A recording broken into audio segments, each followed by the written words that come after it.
Hello बच्चों, आज हम लोग श्री रामचरित मानस का प्रथम सोपान बालकांड का भाग 56 पढ़ेंगे, जो दोहा संख्या 64 तक में है।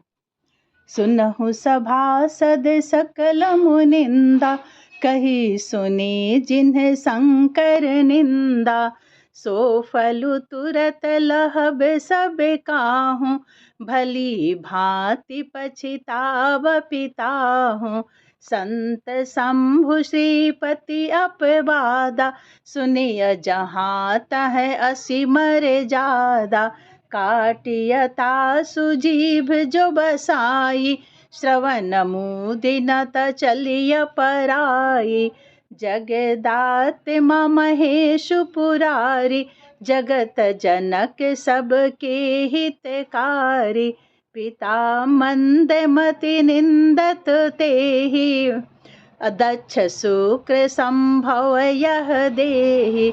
तजिहउ तुरत देह तेहि हेतु, उर धरि चंद्र मौलि वृष केतु। अस कहि जोग अग्नि तनु जारा, भयउ सकल मख हाहाकारा।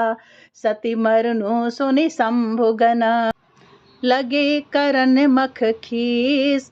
यज्ञ विध्वंस बिलोकि भृगु, रक्षा किन्हि मुनीस। सियावर रामचंद्र की जय। सती जब दक्ष यज्ञ में पहुंची और उन्होंने देखा कि वहां पे सारे देवतागण उपस्थित हैं, परंतु शिव जी का भाग कहीं भी नहीं है। सती से शिव जी का यह अपमान सहा नहीं गया। वो बहुत क्रोधित हो उठी और उन्होंने सारी सभासदों को संबोधित करते हुए ये कहा कि आप जब जानते हैं कि भगवान शिव की उपस्थिति के बिना कोई भी अनुष्ठान, कोई भी यज्ञ अधूरा है, और उन्होंने अपने पिताजी से, दक्ष से भी यह कहा कि पिताजी, आपने कैसे सोच लिया कि भगवान शिव के बिना आपका यह यज्ञ पूरा हो जाएगा। आप भली भांति जानते हैं कि शिव जी के बिना कोई यज्ञ कभी भी पूरा नहीं हो सकता है।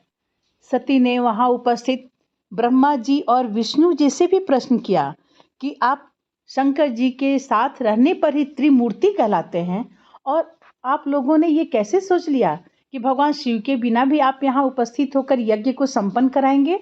इस तरह से सती बहुत क्रोधित हो रही थी और दक्ष पर उन्हें बहुत ही ज़्यादा गुस्सा आ रहा था। तब वे सारी सभा को हठपूर्वक डांट कर क्रोध भरे वचन बोली, हे सभासदों और सब मुनीश्वरों, सुनो। जिन लोगों ने यहाँ शिव जी की निंदा की है या सुनी है, उन सबको उसका फल तुरंत ही मिलेगा, और मेरे पिता दक्ष भी भली भांति पछताएंगे। संसार में ऐसे बहुत से लोग होते हैं जो शक्ति पाकर के, प्रतिष्ठा पाकर के इतराते हैं, घमंड करते हैं, और उस घमंड में लोगों का अपमान कर देते हैं। दक्ष ने भी यह दुस्साहस किया, जिसका उसे बहुत ही बुरा परिणाम भुगतना पड़ा। सती जब क्रोधित हुई, उन्होंने सारी सभा को अच्छी तरह से डांटा। फिर जहाँ संत, शिव जी और लक्ष्मीपति विष्णु भगवान की निंदा सुनी जाए, वहाँ ऐसी मर्यादा है कि यदि अपना वश चले तो उस निंदा करने वाले की जीभ काट ले, और नहीं तो कान मूंद कर वहाँ से भाग जाए। त्रिपुर दैत्य को मारने वाले भगवान महेश्वर संपूर्ण जगत की आत्मा हैं। वे जगत पिता और सबका हित करने वाले हैं। मेरा मंद बुद्धि पिता उनकी निंदा करता है, और मेरा यह शरीर दक्ष के ही वीर्य से उत्पन्न हुआ है। अतः मैं अपने इस शरीर का इस अग्नि में जलकर त्याग कर दूंगी। मैं अपने स्वामी चंद्रमा को ललाट पर धारण करने वाले वृष केतु शिव जी को हृदय में धारण करके इस शरीर का तुरंत ही त्याग कर दूंगी।